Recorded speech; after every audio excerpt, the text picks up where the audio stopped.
Right, welcome back, everybody. This is the penultimate session for the day, documentation, onboarding, and sandbox. Lots of great work has been going on here, so looking forward to those updates. We have Lewis and Sam. I'll pass it over to you. Cool. Thanks, Simeon. Let me just start my timer. Like I said, you're going to see a lot of me today, and this is my final appearance on your screens, if you're lucky. So yeah, documentation, onboarding, sandbox. This work stream is about, well, the name says it pretty clearly, documentation, onboarding, and sandbox. Really, it's about how do we onboard new community members and make Mojo easily accessible. And that's kind of the fundamental driving goal. And two implementations of that have been around refreshing our documentation, which has been headed up by Uduak, who couldn't join us tonight, and also working on our sandbox, and which we've been talking about a little bit today, and I'll be sharing more in detail. If you're here, then clearly my clickbait from the previous session worked, so that's good to know. So just a little bit of an overview for what we're talking about, and Sam's going to be also sharing a little bit later in this presentation around our general strategy and the tooling that we have for onboarding.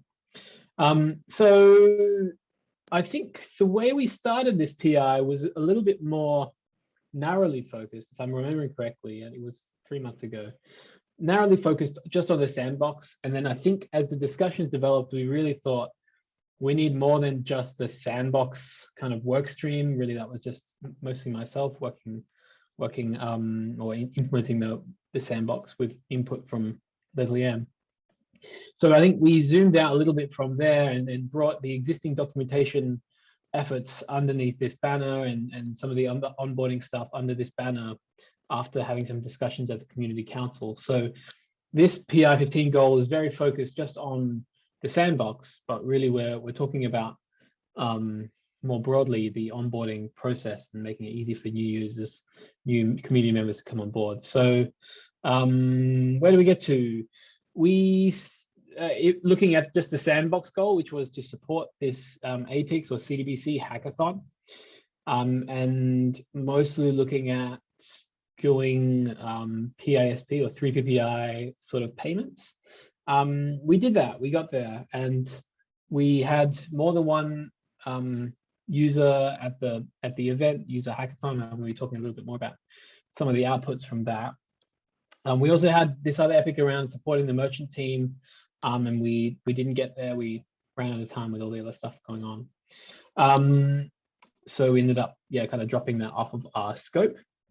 So that's kind of our little quick update for the sandbox. I'll come and talk a bit more about the sandbox in a second, but before I do that, I want to talk about the documentation effort. So we've talked about this a little bit yesterday in moving from our Gitbooks-based rendering engine to ViewPress, which is a little more flexible. It's a lot more future-proof because Gitbooks has been deprecated. It's now a standalone product. It's not as much an open source thing anymore. It's going to bring better features like we've got some tooling to make our links less breaky, I don't know, less fragile maybe. And Uduak's been really careful, and he knows about how to write good links, which I don't know, goes over my head a little bit, or I'm not so careful when I make websites. Versioning support and automated releases, and this is really important as we support multiple versions of Mojo, and we want to make it easy for people to navigate through the documentation. Also things like custom components, where if we want to drop in some special UI elements or this or that, we have the ability to do that in ViewPress pretty easily. So this is what it looks like. This is the preview. I'll talk through the timeline of adopting this and getting this live on the Mojo site shortly. Thanks, Leslie Ann. You also posted it in the chat. So right now, Uduak's been going through the process of, he's converted so far, firstly, built out an information architecture. He shared this at the last convening as well, so I won't go too much over it, but really thinking carefully about what's the flow, what's the the process for someone coming to this documentation to get to where they need to go. He's also worked hard on converting the community guides over. So these are existing documentations we had on the existing doc site and updated them for the new version.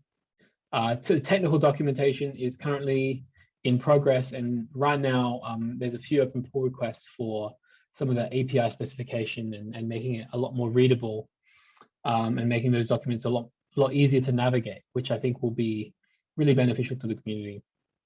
As I said, there's versioning, so we have the ability to change versions. This is just a kind of example of how that sort of versioning could work. So, this is an example you can see in a double, what's that, a double quote instead of a single quote here, and then in the mainline version of this, which is the latest branch, that bug has been fixed. So that's, I'm just trying to think if there's anything else interesting. I think that's all for now. We'd love you to have a look. Love any thoughts on feedback about this. I think it's a great improvement already, just stylistically, and it's a lot fresher than what we already had. And yeah, that's all I got to say on that. This is our timeline, and we're aiming for around the end of November to do the switchover. And the plan is to have most of the new docs ready to go, switch over with a bit of, without everything completely done, but with having some helpful links to get you back to the old docs in case you need to get to documentation like that. And the idea being that we're not, I think if we wait for it all to be done, then this is going to take a long time, and we're not able to stay agile. We're not able to keep the documentation open for other contributors in the community, which is something that is very important. Okay, that's documentation. Hackathon updates. Like I said, there's some. Hang on. I'm sorry, Lewis. Before you go on, Miller. if I could just jump in quickly. So the point here is you're going to do a rolling conversion from the old to the new, starting with a reasonably good complement of the important top-down view in the documentation migrated to ViewPress. But that the time will take some time to convert over. At some point, we will have to just move on from some of the really old stuff. And so we'll want to think through that cutoff point as we get closer to this, and then have some strategy for archiving the old material as well, historic. There's one other thing, though, that we should be looking at during this cutover in end of November. It's something that Paula and I have been talking about, and with the staff, to think about getting much clearer links from the main mojoloop.io site to some of the things that we do on the technical side, so that when you arrive at mojoloop.io, it doesn't just look like a membership drive or from scratch introduction to what Mojoloop is. We want that to become the central place that you go to, so you really do enter the system through there. And in doing that, it means a link to the documentation. It would also mean a link to the releases area. And so thinking about how this documentation piece fits in with those other parts, it's not a huge amount of work on your side, but it's something to be helpful and supportive with, I think. And Paula's identifying folks on the in the virtual staff that can assist with that. And they'll probably do that work on the website, the Mojoloop.io website, but obviously there's something that will fall to you folks in thinking about how that hooks up. As it is, we're kind of under a hamburger menu, and we want to get to where there's a much clearer way to arrive at the current stuff, to get to the doc, to get to the code, and so forth. So some iteration there. Anyway, I just want to make that point that could be a very reasonable intercept point if we don't give ourselves too much work to get that right. Yeah, I think if it would be great if Udak was here, because he has drawn up an information architecture and this kind of flow diagram that shows you how to get from where to where. And I imagine, I think he's already done some thinking on this. And if he does and hasn't, then I'm sure it would be very easy to slot in kind of the entry points that you're talking about from the Mojoloop.io site or other places, and think about those other entry points and how to design that experience cohesively. That's really what I'm after, is to recognize that a lot of people who come to Mojo.io are doing it for the first time, and that's primarily who we're catering to now. But then increasingly over time, there's 600 of us that have been here already and kind of understand the basics, but we need to get to the code, or we need to get to the doc, or wherever. And it's great. It would be great to have one entry point. As you well know, if you show up to the GitHub, it can be kind of a mystery as to where to go, even with pinned repositories. It's not always straightforward. I wish you could have a README. You can have a README for a user now. And I wish GitHub let you have a README for an organization. For an org, I know they don't quite have that yet. So this is our way of doing that, is to say Mojoloop.io is partly that, but it's also serving foundation business. And so that's where the collaboration between the two sides of the house here have to come together. So it's great that Ruckus is thinking this through. And of course, we have to lead with an information architecture. So I'm very happy to hear that's underway. Anyway, I just want to make the point, there's a good intercept point here in your plan already for at least some part of that. Thank you. Yeah, definitely. Thanks, Miller. I'll make a note of that and we'll bring it up in our next call. Cool. So yeah, on to Hackathon updates. So I teased this well enough. Leslie Ann has teased it a little bit, and the wait is over, guys. Here we go. We're unveiling the updates from the Hackathon. So we on our kind of original plan, we had one hackathon that we wanted to support, which was this, it's called the Global Fintech Accelerator. Also, it's got 3 names, CDBC Hackathon. This is with the Monetary Authority of Singapore. And that was a longer running event where there's this open platform for different teams who are working on CDBC solutions to come in and look at potential APIs that they could build out solutions with. And I'm kind of being quite broad here because I can't quite remember all the use cases for the different teams, but there was 15 or something teams. I think my next slide says that, 15 teams. And Mojoloop was one of a number of technologies that people could come and build out a solution with. In addition, we had a second hackathon, the High People Women in Fintech Hackathon. And the cool thing that you'll notice here, sorry, that's not meant to be 08, that's meant to be 10 of October, is that they were running at the same time using the same sandbox. And there was no fighting, there was no kind of real issues. We had the ability to support both of these efforts. Now, part of that is we didn't have, hundreds or thousands of users, but also that we had enough separation and I think hopefully good enough documentation that people could come in and either use existing resources or spin up their own and connect to the environment. Anyway, I'll talk through that in a second.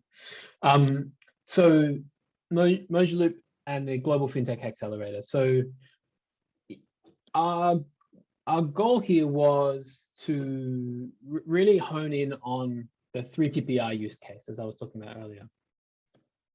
We were really, the CDBC Hackathon, Mojo doesn't do CDBC, or it's a retail CDBC event. So it's all 15 teams looking at different retail CDBC solutions.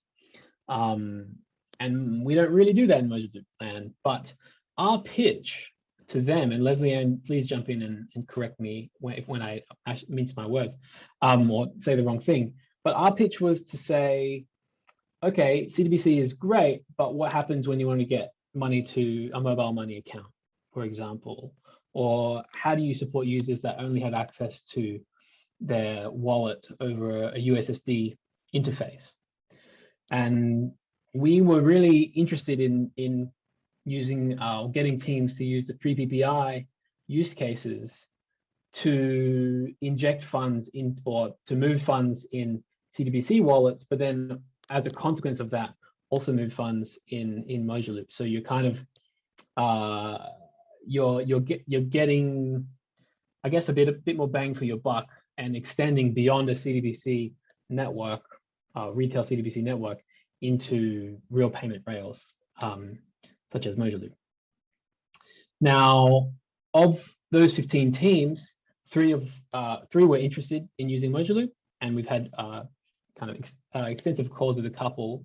One of them was really interested in our KYC approach and how we did things in the ALS, and they wanted to go a little bit beyond that and use that that sort of information, that type of information that ALS has, and, but expand that further for doing better KYC.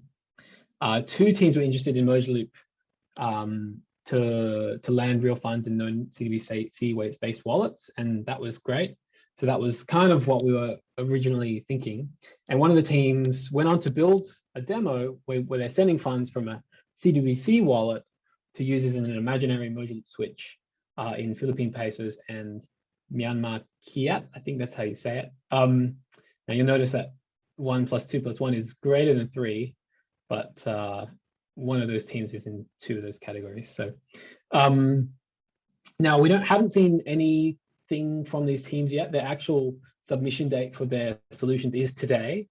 But yeah, we know that at least one of them is using our Sandbox for their demo. Leslie Ann, did you want to jump in and say anything else more there? Anything I've missed with respect to the CDBC hackathon? No, I think you did an awesome job, Lewis. I mean, fundamentally, the goals of why we chose to do this, I think, is the only thing. We chose to do it because we thought it would build awareness of Mojolip in the region with a quite important local platform there, the Apex platform, and the visibility of Mojolip was a big part of our drive. But I also thought it was an awesome opportunity for us to look at what does it take to onboard someone into the Sandbox through the 3PPI lens. And I think what's been fantastic from this is we've really thought through the journey of a hack participant from zero to actually transacting. We know it better, and we're ready now to go to a market and say this is what would be involved. And so I love the progress that we've made because we've made this active choice to learn by doing. Cool, thank you, and thanks, Sam. I made the same typo that I didn't think I'd make the same mistake. CBDC, I can't even say it right. CBDC, central bank digital currency. Anyway, second hackathon was the Hypepo Women in Fintech hackathon. Now, this was really great to be a part of. Unfortunately, couldn't be there in Kampala, but Sam and I were actually in Kampala for the first hackathon that Innocent and the team at Hypepo ran. And then what was really cool to see was the growth from one event to another. And not only that, but this was a women-focused event, and that was bigger than the original one from, I guess, 2 years ago now. So great work to Innocent and his team at getting the word out there and getting people excited about Mojolip and the level 1 principles. We also, so the community, we provided support and intros to the event, and I think there were a total of 11 teams who used the Sandbox environment, a few of whom were really active and really helpful for us to understand their sticking points. These guys, compared to the CDBC hackathon, they're a little bit more user interface driven. And we had some gaps with some of our guides and some of the testing toolkit setups that we learned from, and we fixed some of those things, and the other things are on our backlog. Some of the feedback I had from Innocent was that there were some inconsistencies or some errors that either it's things that we didn't document well enough, or things that weren't obvious to people that we need to look at and address. And many of the teams were eager to demo the 3PPI API. And this was really our thinking. This is why we focus so hard on this sort of use case, because for hackathons in the past, I've been a part of, I think a lot of them, for the most part, a lot of the times we're having people come along and they say, great, Mojolip is awesome, but how do I get involved? And our answer is you need to run a switch, you need to run a Mojolip hub yourself, or you need to be a DFSP. And for fintechs who are a lot of the people interested in these sort of events are fintechs or coming from fintechs. That doesn't really work for them. So the new third-party APIs give them an entry point to participating in Mojo Loop, using Mojo Loop Rails without going through all of the regulatory burdens and kind of, I guess, heavy lifting that it takes to be a DFSP. So here's some key takeaways that we had, kind of summarizing both of these.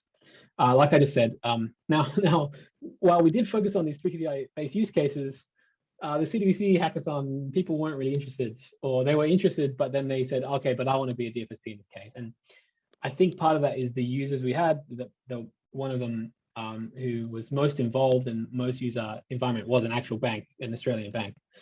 So, okay, that makes sense. They want to be a DFSP. That's okay. I think one of the things that we really struggled with, or at least I think we need to get better at talking about, are these roles. And teams will come along and it's not really clear to them what they should do, or when they're coming along with an idea, where it fits into Mojo Loop. And I think, I'm just thinking out loud here, but one of the things that we can do a better job at is exposing our use cases documents. I know we've got a lot of use case documents existing, and we've written some more in the sandbox, and give people like examples. Payroll software using 3PI API to process payrolls, for example, or Pineapple Pay is our 3PI peer-to-peer example application, or merchant request to pay examples, things like that.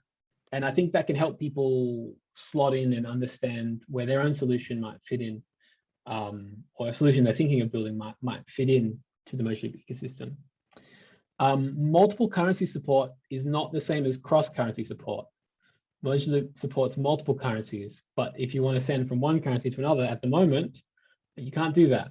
Not until we get that API finished off, Michael, and implemented in all of that. But that's something that we kind of, people always come in and ask, and we say, yeah, we can support multiple currencies. And they say, great, I want to send from Singapore dollars to Philippine pesos. And we go, oh, no, you can't do that.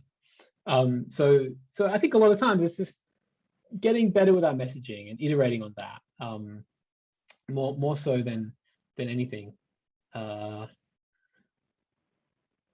More takeaways. Good documentation helped teams dive in and learn with real code snippets. It was really cool to talk to a couple teams that had read the documentation and were asking deep questions already, and well-educated questions, and that was, yeah, encouraging to see, and kind of an indication of where we got things right. I think there's a balance. I think there's a balance. I'm trying to think if I'll come to that point later, but there is a balance between the type of users that we're trying to serve here. And that also comes to this other point here, is a common, easily accessible sandbox. You don't need a VPN.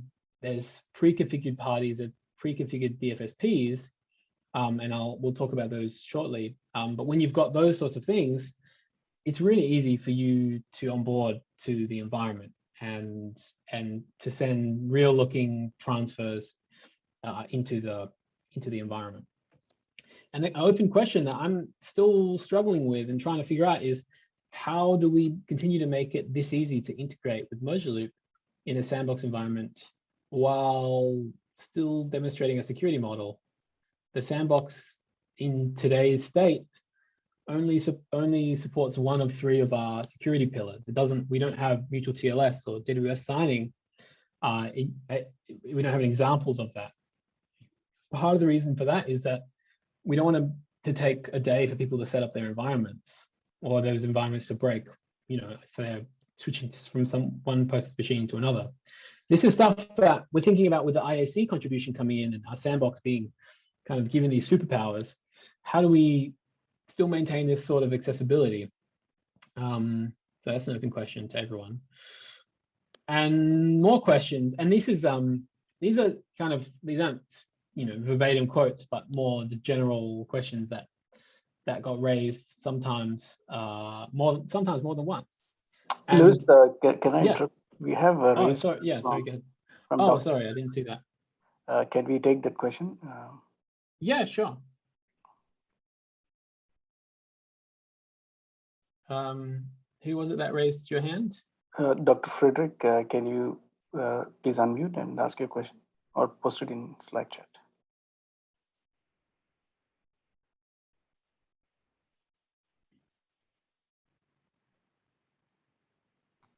Okay. Well, maybe you're still muted. I might press on. Feel free to post it in the. Oh, yeah, Dr. Frederick. There we go.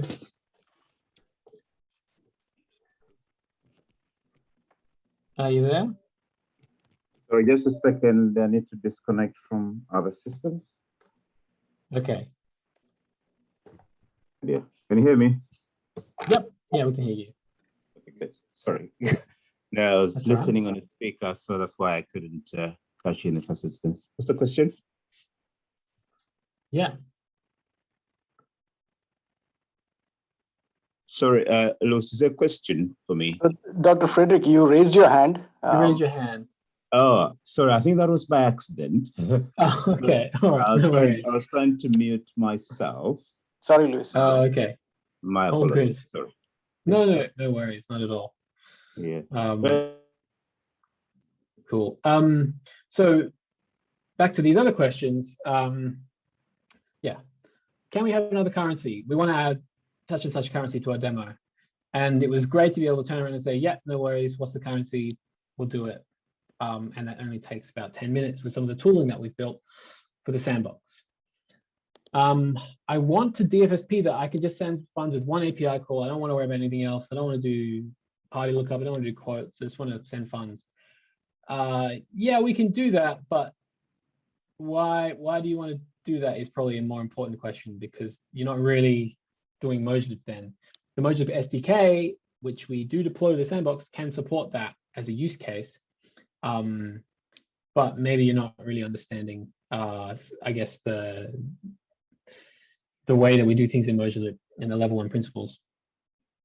I ran out of liquidity for DFSP X and currency Y. Can you fix it, please? We have a demo in a few hours. And the sandbox, we don't have settlement supported yet. We've been focusing on clearing, but obviously there's a need.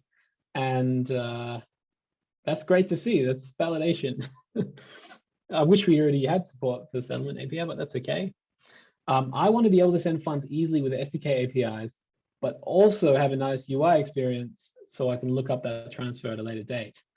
This is where we got a little stuck, because the way that the sandbox works at the moment is you can either send a transfer with the TTK, and that gives you a nice pretty UI, or you can use Postman or curl or something using just APIs. And yeah, we got a little stuck there, but that's okay, because payment manager is coming, and the hub operator framework is coming as well, and we'll be able to expose these sorts of nice, pretty UIs to people as well. And this comes back to a greater point, which is we need, there's a kind of wide range of users here. Some are more on the power user side that don't need this stuff, or maybe they don't, maybe they'll use it to validate and understand, to learn about Mojo initially, but they won't use it for a demo. But also we want to make it easy for people that aren't comfortable using command line or things like that, or writing code themselves, to still be able to understand Mojo Loop and access the sandbox. Another one, which is actually my own question: how do I easily create demo credentials for 3PPI account linking? And that was the demo that I showed you earlier today, where we can now use a standalone website and a device like a YubiKey or like a fingerprint scanner to create demo credentials easily. So this is, I think this is, for me, this is where it's at. This is kind of the goal that we need to focus on, because these are the real users of our sandbox environment, and these are the real questions they have. Which brings us to Sandbox Updates. So in the vein of Miguel yesterday, I'm not going to do slides. I'm going to show you what it is, and you can look at it yourself. So first of all, we have this Mojo OSS Sandbox repository. There's nothing too special here. This is just a little bit of tooling around the Mojo Helm charts. And I'm hoping that this will be superseded by the IAC before too long or integrated in nicely. But this also serves as a good example for one way to deploy Mojo. But I'm aware that we have lots of different examples of ways to deploy Mojo, so I'm not trying to crowd the market, so to speak. The important thing that I wanted to show you here was this this thing called ML Bootstrap. This is a config file for a tool I've been working on, and I've been talking with Vijay about how we get this integrated into the testing toolkit and been thinking about some ideas. But the goal for this tool is to give you a single entry point, a single config file that defines a Sandbox or Mojo example test environment. So you can see here we have 3 currencies we support. All you need to do to add a new currency is add a new line to this file. You can see the same with our oracles. The Mojo Sandbox supports 4 oracles. Probably should show you the pretty pictures before the config file, but this is the way my mind works. So, and you can create a list of participants by just defining a list of participants. And inside that list, a number of parties that you would register for those participants. And this, when you run this tool, it will provision the Mojo Hub stuff using the admin API. It will set up your oracles. It will set up your DFSP callback URLs and then register those individual parties inside of the Mojo ALS and also with the simulator. So that means that when users have come along and asked us for a new currency or asked us to, can you make a new user with this name and this identifier, that's really easy to do. And I'm hoping that's something that we can, this tool that we can continue to iterate on and build upon.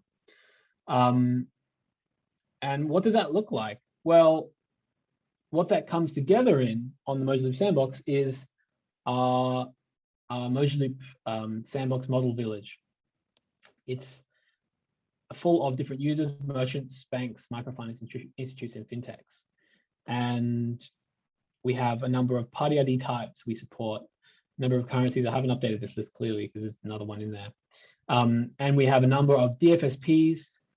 We have a number of third-party fintechs and testing toolkits as well that all integrate in with the Mojo Hub.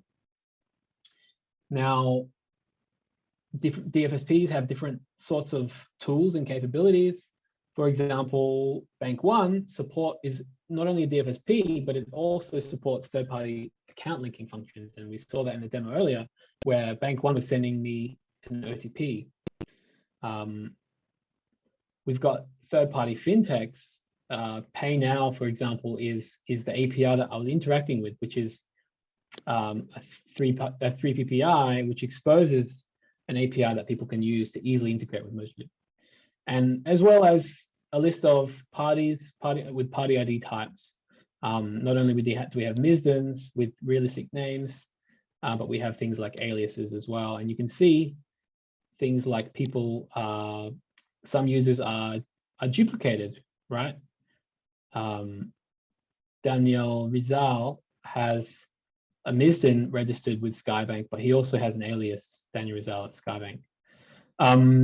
So these are like the little things that are so critical for making a sandbox look real. And a lot of times it feels almost like paper mache over the cracks or over, you know, there's no substance here, but this is what makes the demos for our users of the sandbox. It makes those demos come alive and makes it a real experience for them. All right. I think that's all I really wanted to talk about. Oh, the other thing, sorry, was that API list. Is we have here a list of our APIs that we support in the sandbox, and we're adding to these as we go because we know we've got a few more. And we've broken it down between the synchronous APIs that our SDKs have or exposed, and the asynchronous APIs, which is kind of the more, if you want to do more heavy lifting with Mojo Loop. And we're leaving those options open to users, but trying to gear people towards some of the synchronous APIs to get started with, and then the asynchronous APIs if they're ready to take the integration to another level. One of the challenges with deploying a Mojo Loop sandbox, which you learned pretty quickly, was if I set up a DFSP on my laptop here, and I've registered callbacks with the Mojo Loop switch to land on my laptop, it's not going to land on my neighbor's laptop, and we might be working on the same team. So how do we both easily integrate with Mojo Loop without having to register 2 DFSPs? Doing async APIs is kind of a hassle, because then you need to deploy some common service that you and your teammate are both talking to. Well, the Mojo Loop SDK already does that. So part of why we're really pushing people in that direction to start off with is, hey, you can use the Mojo Loop SDK. It's synchronous. It's easy to use. Cool. I think I've just about blathered on enough before I hand it over to Sam. Our PI 16 goals are pretty up in the air at the moment. We've got things on the backlog, as Liz-Leanne was talking about. We've got ways we want to grow the model village. We've got business ops tooling. We've got IAC stuff we want to do. We're not sure what resources we have for this at this stage. And we're not really sure, I guess, what the priority is. So we'll be talking about that shortly.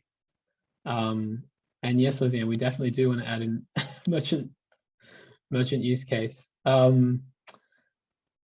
With that, I'll hand over to Sam to talk about the onboarding strategy and tooling. And I think you'll take the share, Sam. Thanks. Thanks, Luis. Yes, please. I should have gone before you, Luis. That was a great session. Thank you. So before, so this will be brief. Thanks, Luis. Really great work on the sandbox and documentation. Before going into onboarding strategy and tools, I thought I'll take this opportunity to add to some of the documentation updates that you mentioned and Mila discussed as well. So it's good that we have a lot of documentation pages now, and as you rightly pointed out, we need some kind of information architecture to put all those things in the right place. Also wanted to appreciate the reference architecture team, like they have their docs here in ViewPress as well. And we have 2 other documentation repositories as well. This is the Mojo Loop business operations documentation, and also the business operations framework technical documentation. I'm discussing these because these are also related to our onboarding strategy and tools. So with that, let me go to the presentation now. Hope you can still see it. Yeah. So the onboarding strategy and tools group or team was one of the teams that Simeon Mojo Foundation and the Community Council formed, so that a subgroup of the Community Council and the community in general focuses on some items. So Luis was able to cover the documentation side of things, and Simeon, I think, separately the community side of things, and we also have the sandbox covered just now. So this focus group, the goal was to focus on onboarding for various kinds of users, which are defined based on persona definitions and the tools that are used for onboarding.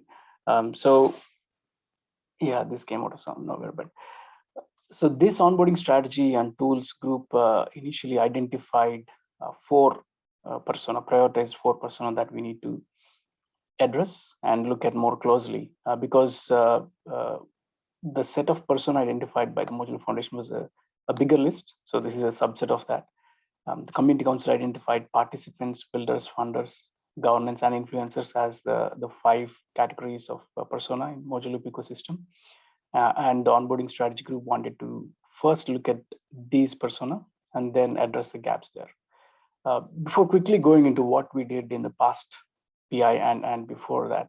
So the membership, again, some context there that came out of the community council. Initial goals were to facilitate running Mojo Loop and the supporting tools easily, like the testing toolkit or the SDK schemed app Mojo Loop simulators, payment managers, and other open source tools like that. And of course, the Mojo Loop switch itself. And then make it easy to onboard different kinds of users. What this group was not a work stream as such. It's more of a facilitating or a steering group. So as I mentioned previously, this group wanted to prioritize the persona for each phase and PI, identify gaps based on that, and then create a backlog of items based on the gaps identified. So if you look at this deck later on, there is a link where we create the issues. I'll quickly walk through that towards the end as well. And then we'll interact and liaise with other existing work streams. This is very much related to the documentation work stream, the Sandbox work stream, the core maintenance and releases, and other work streams as well. And this group meets regularly as well to discuss open issues and progress as to where we are. So the gaps identified that have been addressed so far, this, as you know, it's an evolutionary process, but there are a few things that we were able to identify and address. For example, thanks to our friends from Cyber and Stefan and others who actually gave a very detailed list of gaps initially, which gave us the backlog items to work on. So thanks for every member of the team who regularly join the meetings and give inputs and track progress. So the initial gaps that were identified were about onboarding guides, migration guides, contributor guides. So a lack of these was a gap. And in the past PI and the PI before that, we were able to address these for the most part. As we discussed during the sessions yesterday, we have migration guides now, and the contribution guides have been refined, and the deployment notes as well. Previously, they were outdated, and with V13, they were now updated. And the release notes initially, they were not as elaborate, but as we've seen yesterday, for those of you who missed, you can look at the recordings or the core team's deck there. And of course, demonstration videos. So this team identified a gap for that, and then we have the TTK workstream and the core maintenance workstream develop and produce some videos, which are now present in and hosted on the Mojo Loop YouTube channel. And then one of the other issues that was reported was finding relevant information on GitHub was a little bit difficult.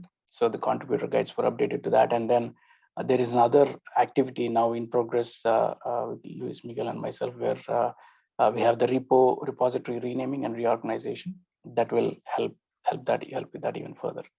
As we covered in the first point, there is also a need identified for demonstration videos, documentation to set up Mojo Loop. These are now addressed. So we have videos on Mojo Loop YouTube that cover these in detail, mostly done by Vijay and Miguel as well.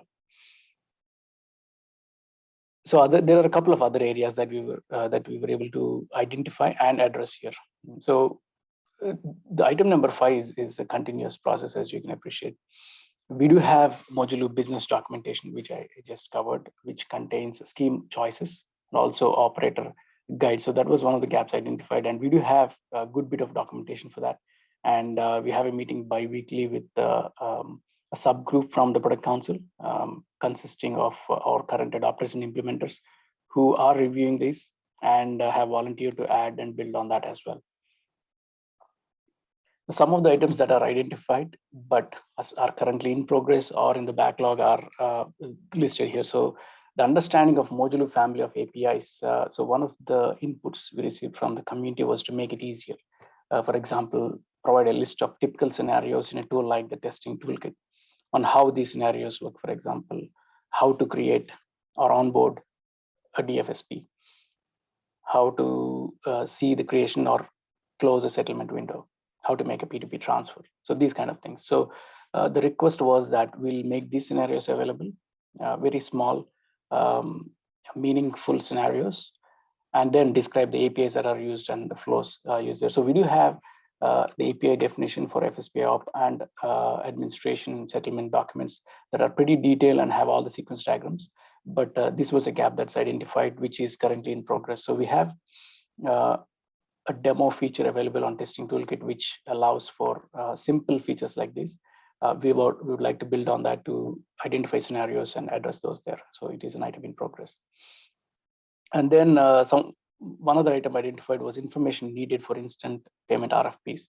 So for example, why is Mojo Loop special? We all know that it's special, but how to communicate that better to during the RFP process and related applications. So the key differentiators, we do have a Mojo Loop design principles documentation that is reaching the final stages with the DA and the TGB, the technical governance board.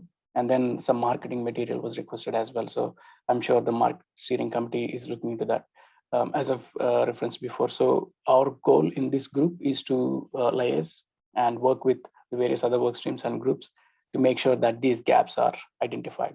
And then one of the most recent gaps identified were how Mojo Loop can operate within the constraints of another payment system. So provide an FAQ page on that. Scenarios like a reservation of funds, which doesn't exist in some scenarios, and then FSPs having off time, whereas we talk about Mojo Loop being available 24/7. So these things, so that it's readily available for new contributors or potential implementers who are looking for solutions and how to integrate the solutions with Mojo Loop. So these are some of the things that we identified, and some of these are in progress and some of these are on the backlog. The third item here also is about falls more into the product than here, but what does Mojo Loop offer out of box? Very simple guides, some product comprehensive capabilities, and also a regression test plan documents in readable format. We do have some of that, bringing all these into a single place that are easily accessible for anyone wanting to check out Mojo Loop capabilities. Of course, this will be version based as well. And then hub operator guides. I've mentioned before in some of the tasks that we were able to do as well, but we want this to evolve to cover the hub operator journey. Essentially, eventually ending up with a page where we'll say how hub operator can explore Mojo Loop's capabilities, take the existing resources such as open source software and tools, start using it, and eventually set up a production ready Mojo Loop hub. So let me go to the next slide. I'm not sure why this is paused.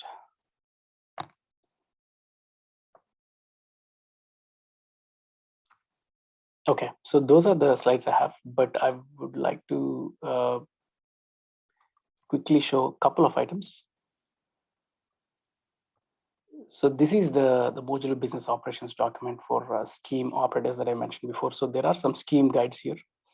Thanks to the business operations docs workstream, who actually not just provided the documentation for the current iteration, but took the scheme guides available previously that were produced by Glenbrook, Carol from Glenbrook, most of you know her, and then converted them into a ViewPress compatible format. And also along with the hub operations guides, this is for mostly the daily operations and usage of scheme role-based access control, finance portal, and things like that.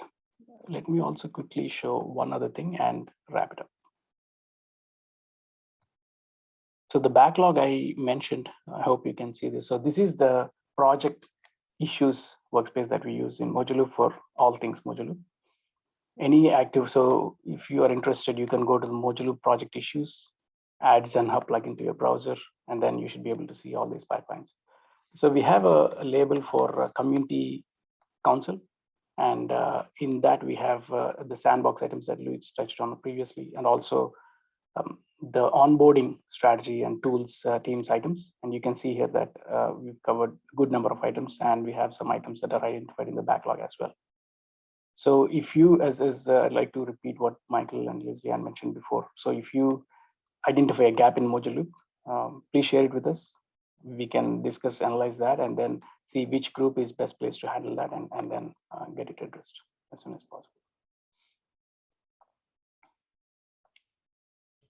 Thanks, Luis, for the link. Yep. Yeah, great. Thank you, Sam.